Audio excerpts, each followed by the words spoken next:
Raze Chaos. And welcome back, everybody. My name is Raze Chaos. You have made it back to my channel on Wednesday, and Wednesday is New Comic Book Day. I love these things so much, and this is another one that I really appreciate the historical significance behind it, more so than some of the others that just, you know, they do have some misses in there as far as I'm concerned, but this one definitely is not, because anytime you give Raze a chance to just talk geek, he's going to talk geek. So we're going to put this guy away and we're going to talk geek. So Spider-Man 252, Amazing Spider-Man 252, this actually takes place, as far as the publishing dates, this picked up during the Secret Wars series. One of the issues one of the strange things that happened, I mean, as it says, the rumors are true, introducing the new Spider-Man. So if you know your Spider-Man lore, you know that Spider-Man actually gets his black costume, the symbiote that eventually becomes Venom. He gets that at the end of the Secret Wars, where it just dipped out and just kind of covers him and starts to absorb him. That hadn't happened yet in the comics. The issue before this, in 251, at the end of the issue, Spider-Man disappears. So, what the heck? And that was Spider-Man going into the Secret Wars issues, which was a 12-issue miniseries.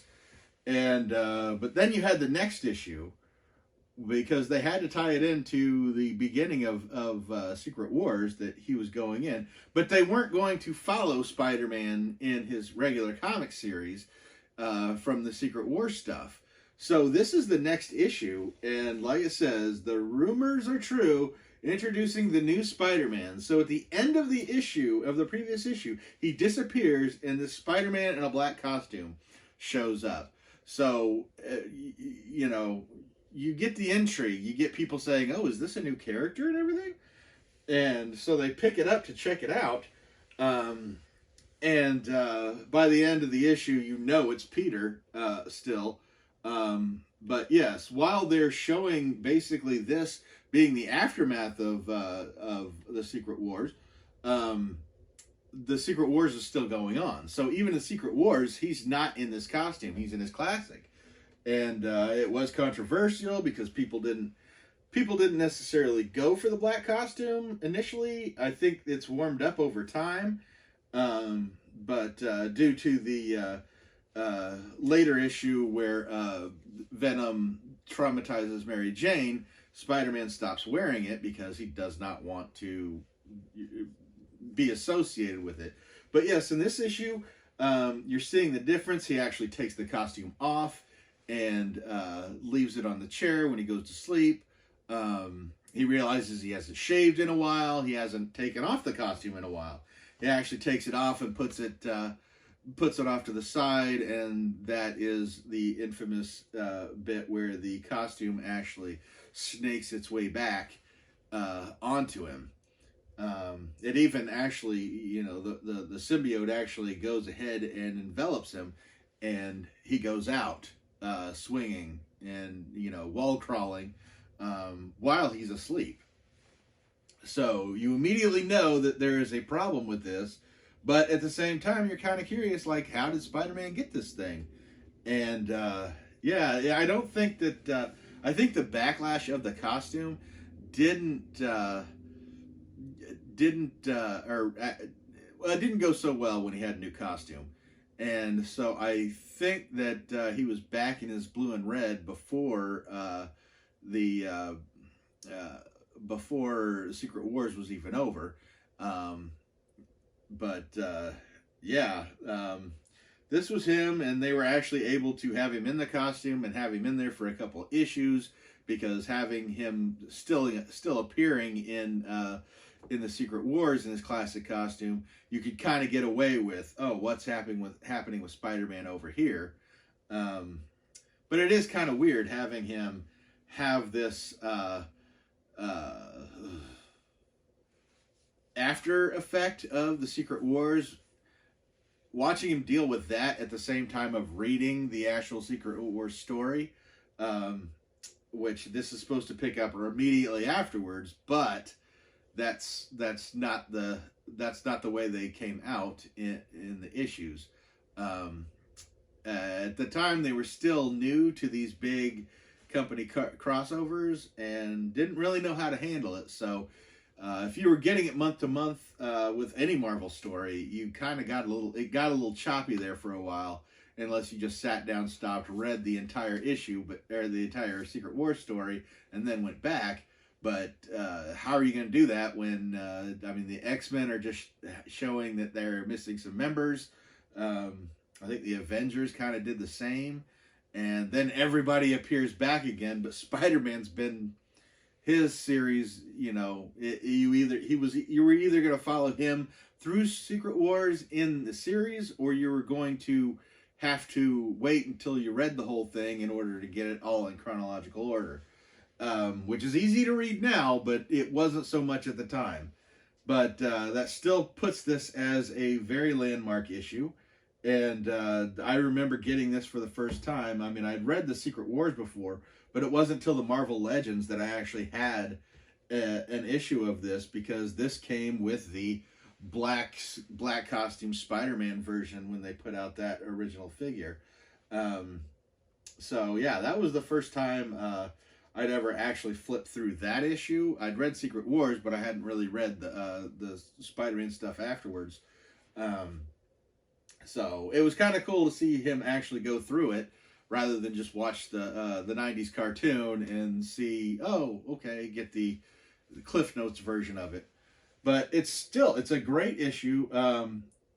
Mind you, he's not holding the children that he's holding in here, but it does show you that he is actually, one of the kids is actually gripping his arm. And this isn't a Spider-Man like you'd expect. Spider-Man is a friendly neighborhood Spider-Man. Spider-Man holds on to people when he's carrying them. And in this case, due to his strength and, his boost in confidence, his lack of empathy that started to grow when he was wearing this costume, he's just got one kid hanging on for dear life on one side, and then the other one, you just see one hand. And with the shape of his hand in this, on the figure and everything, you just got to imagine he's holding on to the back of that kid. Just is basically palming the back of that kid, which in that one he would actually only use one to swing on. He doesn't do that with his web shooters as much, except in emergencies. But in this case, he did it like quite often, where he would just, swing, throw the other one, grab it, do it one-handed, and that like emphasized the increase in strength and recklessness that he had when he wore the costume. Aside from becoming more aggressive and realizing he really needed to get this thing off of him. And in this issue, you actually see the bonding process as it's starting to happen. So yeah, we've got another good Spider-Man cover. For as many, they have done several. They have done a couple Spider-Man covers. They've done more Wolverine covers. And honestly, I honestly say Spider-Man lends himself better because he has the better covers. Because, the Wolverine was all over the place. Spider-Man was too, but like, you've got a lot of good comic cover baits for Funko to jump on. And this is definitely one of them. This is a significant issue. I'm happy to have it in the collection. It's one of the better ones in my opinion, but that's just a matter of opinion. I've got other comic book Spider-Man comic book covers in the playlist that you can check out and compare for yourself, see which ones are better. Let me know how this ranks as far as your as far as the comic book covers that I've done so far, as far as the Spider-Man covers. Watch them all. Go ahead, click subscribe if you want to see more, because you know I bring you another one every chance I get it, because I do collect all of these. And that's the only thing I'll really go after anymore, as far as like, oh, I need this to fit my collection. Because, yeah, a little bit crazy when it comes to these covers. But I'm going to go ahead and get out of here now. Go ahead and subscribe to the channel if you want this. If you want more of these comic book covers, because I'm definitely going to do it. Give me a like. Let me know how much you enjoy these. And never forget that life is full of odd moments. And you never know when you're going to be defined.